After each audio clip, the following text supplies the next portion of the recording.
Aujourd'hui, je vous fais cette petite vidéo explicative sur la baby shower parce qu'il y a beaucoup de on-dit, beaucoup de choses que je vois qui me plaisent pas. Tout d'abord, je reçois énormément de messages, que ce soit sur Snap ou sur TikTok, où on me dit c'est pas bien, tu n'as pas fait venir Cappuccino, tu l'as pas fait inviter à ta baby shower et tout, alors que tu as invité quelques amis de la team. Là, carrément, on dit que la baby shower avec Nasser a été annulée par ma faute parce que j'avais fait l'annonce du sexe avant sur Snap. Alors, tout d'abord, je tiens à signaler que moi, Cappuccino, je l'ai invité à la baby shower avec ma famille. C'était du sûr que je le fasse avec ma famille. J'avais pas envie de le faire avec toute la team, que je suis honnête, parce qu'il y a des gens que je porte pas dans mon cœur.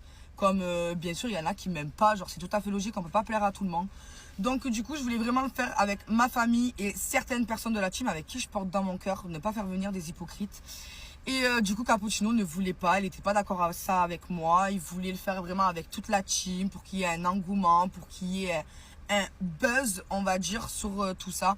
Moi, perso, je suis pas dans tout ça. Vous voyez, je fais pas des vidéos à chaque fois pour parler. Là, d'ailleurs, je crois que c'est l'une des premières que je fais ou troisième. Genre vraiment, j'en fais pas souvent. J'ai kiffé avec ma famille, comme vous l'avez vu pour ceux qui me suivent sur Snap. J'ai dû mettre 3 stories dans la journée pour vous dire que tellement j'étais avec ma famille, je kiffais le moment venu, j'ai pas le temps de faire des stories en fait.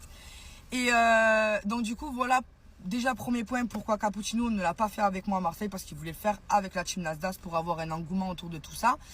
Et puis donc du coup on s'était mis d'accord pour le faire le même jour, pour le faire à peu près à la même heure, que pour que l'annonce du sexe soit fait en même temps. Mais à 17h, Nasser m'a appelé pour me dire qu'il n'y avait rien qui était prêt. Les invités étaient tous là, mais Cappuccino n'était toujours pas présent. Il n'y avait aucune décoration qui avait été faite, aucun tracteur qui était là pour placer le manger, tout ça. Alors que moi, on l'avait déjà tous mangé, on avait déjà fait plein de choses. Et puis même, il est 17h. C'est pas à 17h qu'on va faire une baby shower en fait, on la fait pas le soir.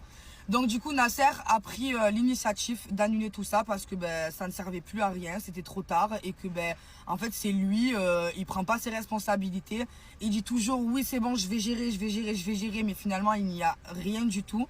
Donc c'est pour ça qu'il s'est permis d'annuler la baby shower. Moi de mon côté du coup je l'ai fait avec ma famille, tout s'est très bien passé. Là, je m'adresse aux haters, ceux qui envoient des petits pics, en gros, qui font des petites insultes parce que Capo n'était pas là ou quoi que ce soit. Avant de faire des petites insultes, faut savoir la véritable histoire. Faut pas inventer n'importe quoi. C'est pas parce que vous voyez une story de 50 secondes que vous croyez savoir toute la vie de la personne. Non. Si vous voulez vraiment savoir la vie de la personne, ce qu'elle a vécu, venez faire votre propre expérience, mettez-vous avec ou je ne sais pas. Mais faites votre propre expérience et ne parlez pas sans savoir en fait. Parce que vraiment, vous attisez la haine et vous pouvez faire mal à certaines personnes. Du coup, voilà, TikTok, je pense avoir fait, avoir bien expliqué. Et